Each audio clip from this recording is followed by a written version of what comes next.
কি গো কি করছো? কি হয়েছে বলো তো? কালকে এত সুন্দরভাবে রাখলাম, ময়েশ্চারের জন্য কিছু প্রবলেম হচ্ছে মনে হয়। হ্যাঁ, ওয়েদারটার জন্য হয়তো হতে পারে। একদম জল জল ভাব হয়ে আছে। যাই হোক, সেটা থেকে রেহাইয়ের জন্য আমি আবার নিয়ে চলে এসেছি। আবার আঙুর এনেছো? না, এটা টেস্ট করবো যে আদৌ ময়েশ্চার না আঙুরটা খারাপ।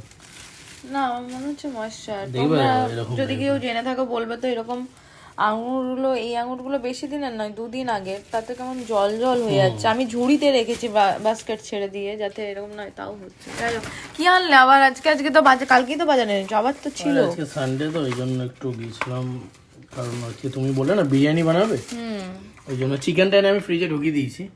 ওটা আর এই জন্য দেখাচ্ছি না। মিষ্টি দই আমাদের স্পেশাল, তার সাথে আঙ্গুর, এই যে আঙ্গুর, আর আছে ব্রেকফাস্টের জন্য কলা, একটু কাঁচা কাঁচা আছে কারণ আজকে আর খাবো না সেই জন্য। আর লেবুর যা দাম বাবা, লেবু কত করে? 3টে 20 টাকা।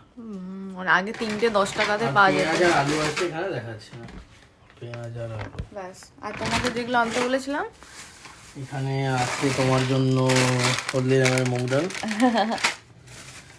এর থেকে বিরিয়ানি ঘরে করে নেওয়া ভালো। বিরিয়ানির এটার দাম নিয়েছে 80-90 টাকা। 1 প্লেট বিরিয়ানির দামই তো 80 টাকা। হ্যাঁ, এখানে কি কি আছে আমি জানি না, এখানে অনেক কিছু দিয়েছে। এটা অ্যাকচুয়ালি এটা আছে একটা গোলাপ জল, কেওড়া জল, বিরিয়ানির যে মশলাগুলো ওগুলো আছে। মশলা এখানে সবকিছু আছে। আর এটা আমি একটু গোটা গরম মশলা নিয়ে নিলাম, দারচিনি। হ্যাঁ, দারচিনিটা শেষ হয়ে গেছিল। এবার লবঙ্গ এলাচ ছিল, হুম, লবঙ্গ আর এলাচ ছিল। ও অতটা মাথায় ছিল না আমার। তো এই হচ্ছে আজকের বাজার। তো আজকে হচ্ছে আইপিএল এ সিএসকে ভার্সেস মুম্বাই ম্যাচ। তো অর্পিতা বিরিয়ানি বানাবে, আমি খেতে খেতে দেখবো। আমি দেখবো, তুমি বানাবে। কালকে আমি রান্না করে দিয়েছি, আজকে আমার ছুটি। 99 বাজার থেকে কিনে চলে আসছে। হ্যাঁ, বিরিয়ানি বানানোর সময় দেখাবো। হ্যাঁ।